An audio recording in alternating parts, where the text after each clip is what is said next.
डोडा का है और वहाँ की बात हो रही थी जिसमें हमारे एमएलए बानिहाल ने बात रखी। उसके बाद सुनील यहाँ हमारे शक्ति परिहार ने बात रखी। उन्होंने ये कहा कि हॉस्टल में एम्बुलेंस नहीं है। उन्होंने कहा तो मैंने कहा कि आपने 10 साल वहाँ एम्बुलेंस क्यों नहीं दी? वहाँ पे 2 एम्बुलेंस हैं और ये सवाल इनको पूछने का कोई अधिकार नहीं है जिन लोगों ने एलजी के दौर में इतने बड़े हॉस्टल के बारे में नहीं सोचा। तो मैंने उन्हें टोका। फिर जाके वहाँ पे मनकोटिया जी खड़े हो गए। उन्होंने कहा कि आप इसके बारे में क्यों बात कर रहे हैं, आप बार बार क्यों टोकते हो?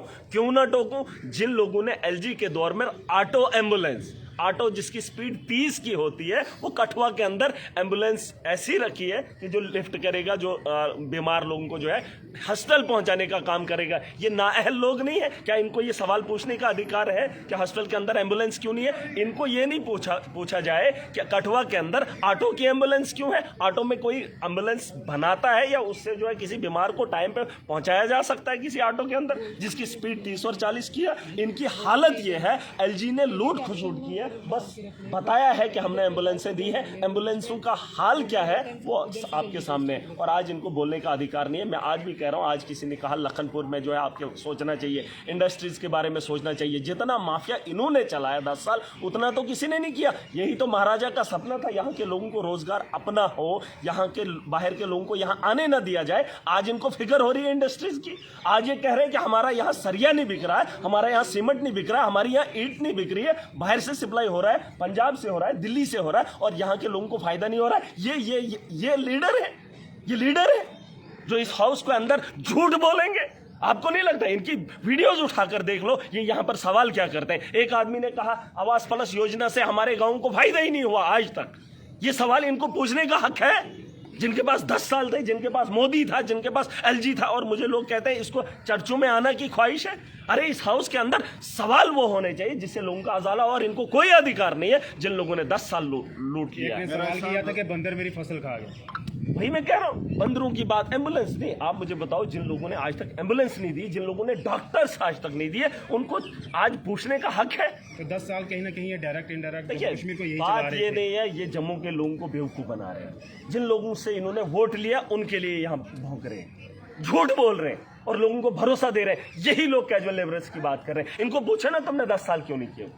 यही लोग नहीं सुन ले, यही लोग नौजवानों के रोजगार की बात कर रहे हैं। इनमें से आज अभी किसी ने, एक आदमी ने ये कहा कि वो जो एक लोन है जो मोदी की स्कीम थी, हमारे नौजवानों को लत लगाई, लोन निकलवाया और उसमें सब्सिडी की बात हुई। 3-3 साल हो गए, बच्चे रो रहे हैं। और वही आदमी सवाल उठाता है, क्या यही बात मोदी को नहीं पूछा जाए कि तुमने लोग हमारे बच्चों को जो है नशा लगाया पैसे का? कहा कि गारंटर नहीं, उन्होंने पता नहीं किन किन लोगों को गारंटर बिठाया, लोन निकाला, उनका बिजनेस चला नहीं चला, लेकिन सब्सिडी अभी तक नहीं आई। उसी सब्सिडी की बात एक आदमी कर रहा था बीजेपी का। क्या उसको पूछने का हक है? यही बात वो अपने एलजी से नहीं पूछ सकता था कि 3 साल से बच्चे खजल हो रहे जिनको तुमने लोन दिया, रोजगार देना था, लोन नहीं देना था, और उस लोन के उसमें आपने डालकर उन पे और एक बोझ लाद दिया जिसका परेशानी का शिकार वो आज भी हो गए। और आज ये कह रहा है कि आपने क्या किया? इंडस्ट्रीज की बात की इन्होंने। क्या इंडस्ट्रीज की बात करेंगे? इन्होंने कहा लखनपुर पे काम करो। लखनपुर तो महाराजा ने तभी तो बॉर्डर लगाया था कि बाहर से अंदर कोई नहीं आए, और इन्होंने तो तब जश्न मनाया था। और अभी इनको फिक्र हो रही है कि नौजवानों को रोजगार कहां से मिलेगा। देखिए बात सिंपल है कि ये जो बातें कर रहे हैं ये झूठ बोल रहे हैं, क्योंकि ये पहले कर सकते थे, अब इनके पास नहीं है। आप सरकार है, आप सरकार खुद जम्मू कश्मीर के नौजवानों के क्या बारे है में सरकार के लिए, क्योंकि फार फ्लंग एरियाज में देखिए उस पे बारे में बात होगी, बात कर ही रही है, हम भी जिम्मेवार हैं, लेकिन साफ सुथरी बात है, बीजेपी को हक नहीं है बोलने का। जो लोग पीछे कर सकते थे उन्होंने कुछ नहीं किया, उन्होंने लुटवाया है। और हमें इसको इकट्ठा करना है, जम्मू कश्मीर की आवाम को, नौजवानों के लिए बेहतर सोचना। मुश्किल है, देखिए ऐसा नहीं है कि मुश्किल नहीं है, मुश्किल बहुत है, लेकिन नामुमकिन नहीं है। इस पे काम करेंगे और बड़े पैमाने पे काम करेंगे। अब ऐसा नहीं कि हम हिम्मत हारेंगे, हम नौजवानों के लिए बेहतर बात करेंगे। इन्होंने क्या किया अभी मैं बात करूँगा, फिर मैं असेंबली में बात करूँगा, ऐवान में बात करूँगा। आप सुन लीजिए कि मैं इनको क्या क्या बोलूँगा। और जब तक ना हम वो चीज़ें करेंगे अपने इलाकों के अंदर, तब तक बात नहीं बनेगी। और अगर उस चीज़ पर सरकार काम करेगी तो आने वाले अगले साल में बजट में इजाफा होगा। जब बजट में इजाफा होगा नौजवानों को रोजगार होगा और जम्मू कश्मीर खुशहाल हो जाएगा। जब तक ना आपके पास पैसा होगा तब तक आप क्या उम्मीद करो? इन्होंने लुटवाया है, इन्होंने जो हाल जिस जम्मू कश्मीर का बनाया आप अंदाज़ा नहीं कर सकते। एक समय महराज और ओवैस ने जिस तरह से कारवां को रोका था, आज भी वही हालात है, क्या कहेंगे? कौन सा कारवां? एलजी का कारवां मेडिकल की हेल्थ हाँ, में। देखिए अभी भी वही हालात है। मैंने पूछा इनसे कि अभी भी वो उन वैकेंसीज़ को फिल नहीं किया गया।